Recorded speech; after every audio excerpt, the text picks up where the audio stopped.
के शोहर 4 साल पहले फौत हो चुके हैं। मुश्किल हालात में ये ज़िंदगी बसर करी हैं। छोटे छोटे बच्चे ने इसे घर काम करीदा 10,000 उधरों तनख्वाह लई दी है तो गुजारा नहीं होंदा। शोहर के फौत होने के बाद कैसे ज़िंदगी गुजारी? बहुत ही जलालत दी गुजारी है। ਤੁਹਾਨੂੰ ਪਤਾ ਹੈ ਜਦੋਂ ਇਸ ਤਰ੍ਹਾਂ ਦਾ ਕੋਈ ਵਕਤ ਆ ਜਾਏ ਸਿਰ ਤੇ ਰਿਸ਼ਤੇਦਾਰ भी नहीं ਇੰਨਾ ਬਣਦੇ ਹੁੰਦੇ। अस्सलाम वालेकुम, आप पॉजिटिव पाकिस्तान देख रहे हैं। मुझे रिहान यूसुफ कहते हैं। नाज़रीन, इस वक्त मैं एक ऐसी बहन के पास मौजूद हूँ जो इंतहाई गरीब हैं और मुश्किल हालात में ये ज़िंदगी बसर करी हैं। इनके शोहर 4 साल पहले फौत हो चुके हैं। बाकी की कहानी जानते हैं इनकी ज़ुबानी। अस्सलाम वालेकुम माजी।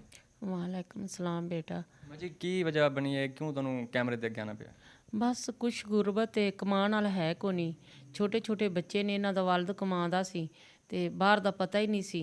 ਤੇ ਹੁਣ ਜਿਹੜਾ ਪਤਾ ਚੱਲ ਗਿਆ ਕਿਸੇ ਦੇ ਘਰ ਕੰਮ ਕਰੀਦਾ 10,000 ਉਧਰੋਂ ਤਨਖਾਹ ਲਈ ਦੀ ਏ ਤੇ ਗੁਜ਼ਾਰਾ ਨਹੀਂ ਹੁੰਦਾ। ਬਿਜਲੀ ਦੇ ਬਿੱਲ ਆ ਜਾਂਦੇ ਨੇ ਇੰਨੇ ਇੰਨੇ। और आपका कैसे फौत हुआ था, मतलब कोई मामलात बने थे? ਬਸ ਅੱਲਾ ਲਈ ਉਹਨੂੰ ਜਿਸ ਤਰ੍ਹਾਂ ਨਾ 1 ਘੰਟੇ 'ਚ ਉਹ ਬਿਮਾਰ ਹੋਏ ਨੇ।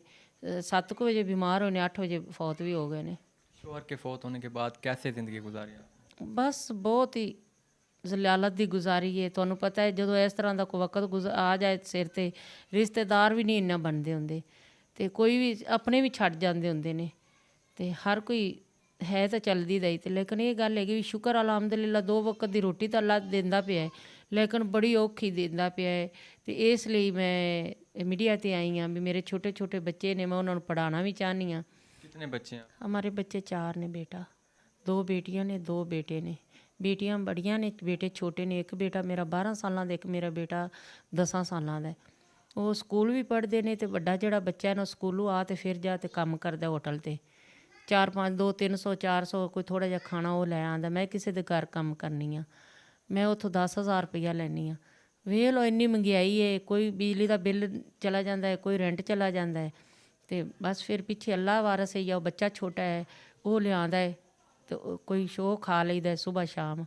नहीं तो फिर अल्लाह वेखीदा भी अल्लाह की ज़ात पाक की कोई तो वसैल बनाई दा ना। तो बस ये भी मैं थोड़े जे सोचा भी मेरे कोई मदद भरा कर देदा तो मेरा गुजारा अच्छा होंदा रहता। मेरे बच्चे पढ़ भी जाते। मेरा वड्डा बच्चा जोड़ा होटल ते काम करता है। 9 साल का जो बच्चा है होटल पे काम वही करता है? नहीं, बड़ा बच्चा जोड़ा ना 12 साल। हाँ 12 साल का वो करता है। छोटा बच्चा नहीं जाता, बड़ा बच्चा ही जाता है।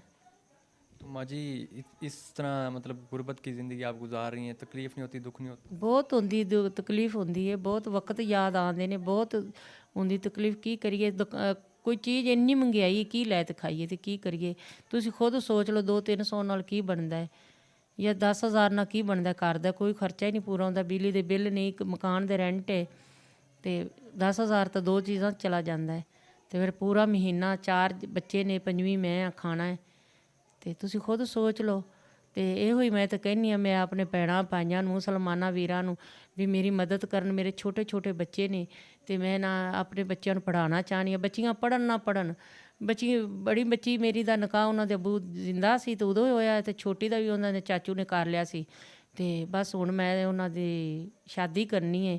जे कोई मेरा भैणा भाई जेज दे देवे, कोई फर्नीचर दे देवे, कोई थोड़ा बहुत पैसे बेच देवे, जिस तरह जेड़ी भी चीज़ दे दा ना मेरे बच्चियां नूं मैं उन्होंने ही देनी है।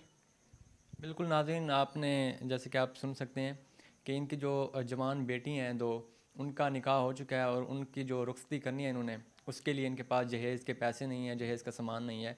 तो ये आपसे इल्तिजा कर रही हैं कि कोई इनको जहेज़ का सामान दे दे ताकि ये अपनी बेटियों की रुखसती कर सकें, क्योंकि इस वक्त जो इनके पास हालात हैं वो इंतहाई मुश्किल वक्त गुजर रहा है इनके पास।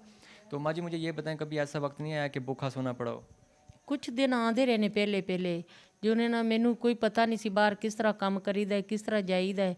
तो मेरे बच्चे चुप करते सबर करते पुछते सन तो मैं आती सा बेटा मैं कित्थों दिया तो सौ जाते होंगे सन। कभी रिश्तेदारों ने आके, मोहल्लेदारों ने आके नहीं पूछा कि माँ जी कैसे गुजर रही है ज़िंदगी? बस लोग पुछ दस करते चुप ही कर जाते हैं। कोई देखो जे कर दे तो कर दे, नहीं तो पुछते बस हालात सुनते। जिन्नी देर बैठे ने उन्नी देर एहसास करते हैं, जो घर टुर जाते हैं अपना आप हर कोई करता है, कौन एहसास करता है। बिल्कुल ऐसे ही है नाज़रीन, इंतहाई मुश्किल में, तकलीफ़ में है। इनकी आंखों में आंसू आ रहे हैं। क्यों आंसू क्यों आ रहे हैं? बस बेटा ये हुई भी वालद जिंदा होंदा, वड्डा कोई भाई कमान वाला होंदा ते अज मैं मीडिया ते ना आंदी। मेरे बच्चों खुद बखुद अल्लाह रोज़ी भी देंदा तो कमा दे तो खुआ दे। तो इसलिए बस ये ते मीडिया ते आना केड़ा सौखी जी गल हैगी। अब आप क्या चाहते हैं लोग आपके लिए क्या करें?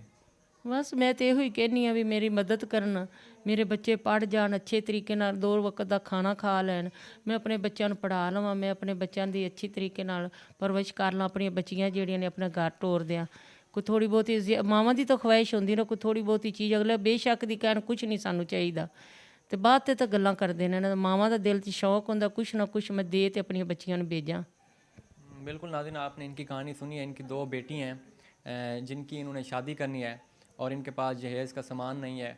और आप वीडियो शेयर करने का मकसद यही होता है कि इनकी हेल्प हो सके। आपके सामने ये वीडियो आई है, आपने देखी है। मैं ये उम्मीद करता हूँ कि आप लोग इनकी भरपूर मदद करेंगे। इनका नंबर भी स्क्रीन पर दिया गया है, जितनी हो सके आप इनकी मदद करें। मुझे इजाज़त दें इस उम्मीद, इस यकीन के साथ कि इनकी भरपूर मदद होगी। मुलाकात होती है नई वीडियो में। अल्लाह निगहबान।